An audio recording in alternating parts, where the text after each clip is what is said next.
Back with me in the C-Space studio here at CES 2026.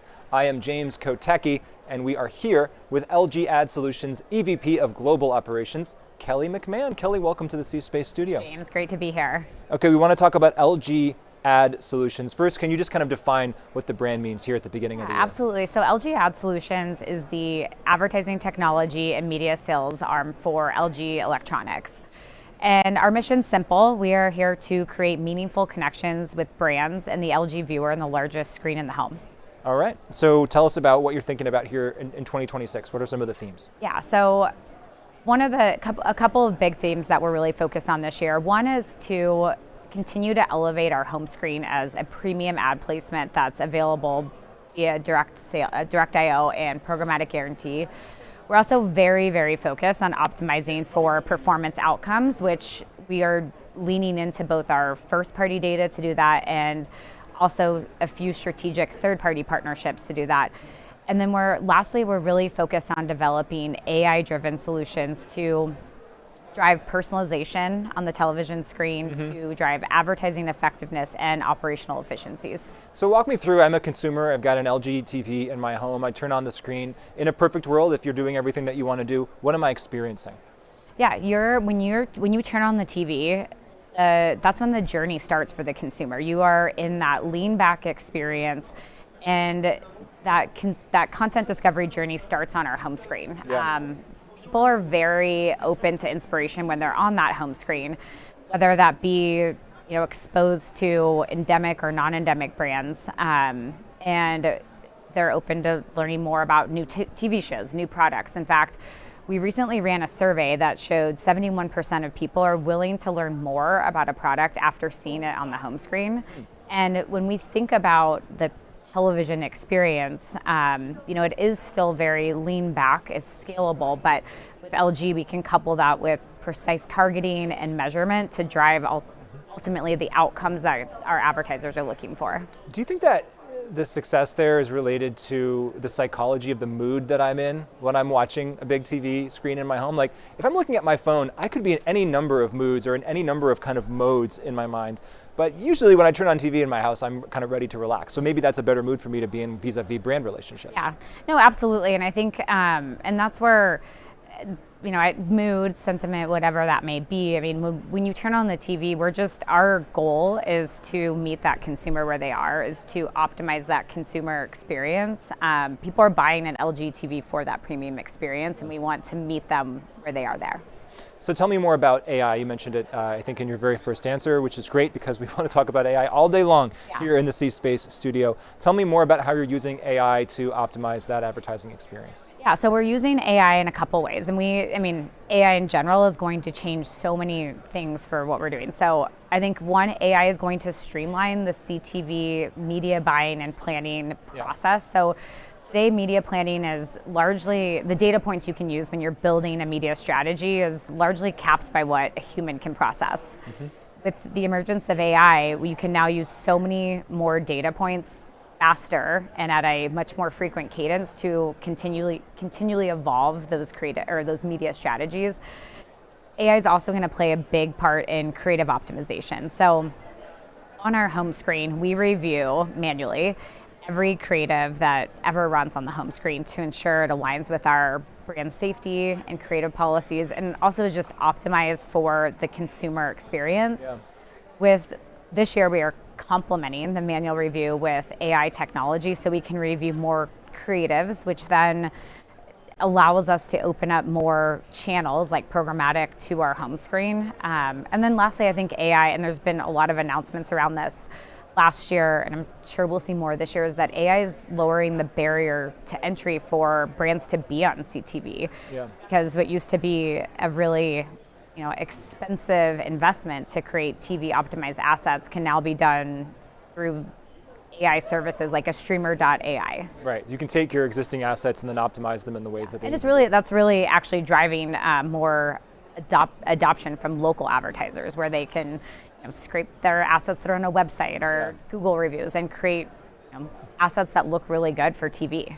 The fact that you're using AI now to review the home screen ads, but you're still doing that manually as well, I think speaks to maybe the sensitivity that you might have around that, or the need to continue to build trust, especially when you're talking about the home screen, which I guess is very premium real estate and is an intimate part of people's lives, right? Because it's right there big in their house. It's the gateway to when you turn on the TV. Do you think, and this is maybe a semantic question, but what is an AI agent in your definition? So there's AI, there's automation, and then people talk about AI agents. My sense is people mean different things by that, especially in the sense of how much freedom an agent may or may not have depending on the use case. So what do you mean by that?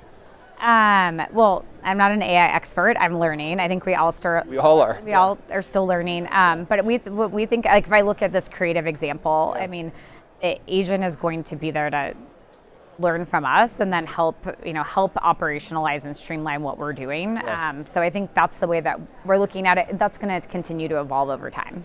So how are advertisers thinking about their media mix for 2026? What are you advising them to think about their media mix with regard to, I mean, I assume you want to get people advertising on TV and CTV, but what are some of the points that you make when you're trying to make that argument? So when we think about media mix and strategy, a lot of times a question that we get is why do I need to buy with an OEM if I'm already buying apps and channels within streaming, right? So I'm already doing my 30-second or 15-second ads in certain apps. And what we meet that question with is that people aren't necessarily just watching TV in a singular app or on a couple different channels.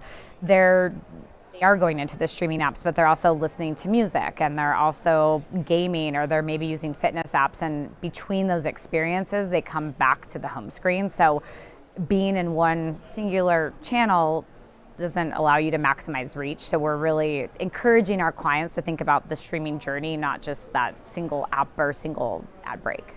Yeah, I mean, and from the consumer's perspective, they might not even realize how many different ways that they're engaging on different platforms and apps. To them, it just kind of seems like a seamless experience, and that might be what you want to build on your side.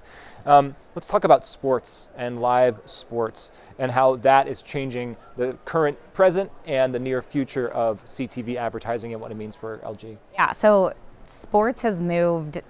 It's undoubtedly, like, sports has moved into streaming, and it's moved into a lot of different streaming services, which I think for us, it's you're putting the smart TV at the center, especially the home screen of that fan experience, because it's not, sports aren't just on a couple networks; they're on many different apps. In fact, Tubi had the Super Bowl last year, for example. So how we're approaching this, we think it's an opportunity, is we're building native integrated experiences into the operating system. So we've recently launched our global sports playbook. This year we have the Olympics, we have the World Cup. So how do we simplify what can feel like a fragmented content experience? So our sports playbook does that. It's a central destination for users to go to figure out, they know what they want to watch, but when can they watch it and where they can watch it. And we really feel like we also give advertisers the opportunity to reach fans before the game, during tentpole moments. Can customize messages locally. So we feel like first-party data and these native ad experiences, as more and more sports move to streaming, are going to complement that experience. I want to zoom out now and just talk about other tech trends, because we're not operating in a vacuum, none of us are, right? And CES is a great reminder that so many different tech trends converge together and interact with each other that really do eventually relate to what shows up on the screen and the screens people buy in their homes. So as you look out at the next year, are there other tech trends that you're thinking about that are going to eventually have an impact on what you're doing? Yeah, I mean, I think for us, and you've heard me say this multiple times during our conversation, is like we're really focused on the home screen, because that's where the content journey begins. And some of the trends that we're seeing, TV is still that lean back, scalable experience, but people are not necessarily using a TV like they're using a TV like they use their phone now. There's more that they can do. They can watch content. They can listen to music. They can learn about new products. There's a lot of new ad innovation to enable that.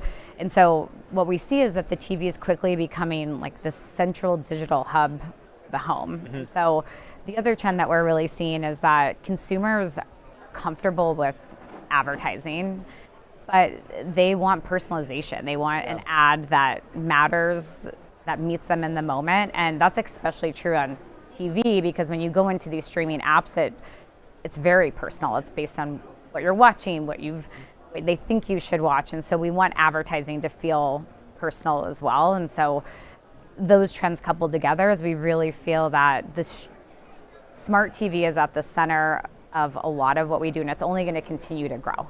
Well, thanks for helping us get a little smarter here in the C-Space studio. Kelly McMahon, LG Ad Solutions, really appreciate you today. Thank you. And thank you so much for watching. We're here in the C-Space studio. It is CES 2026, and there is more to come. So after this break, please join us for chats with LG Electronics USA, PayPal, Marriott International, and Autodesk. You won't want to miss it. You don't have to. Just keep it here. We'll see you soon. I'm James Kotecki at CES 2026.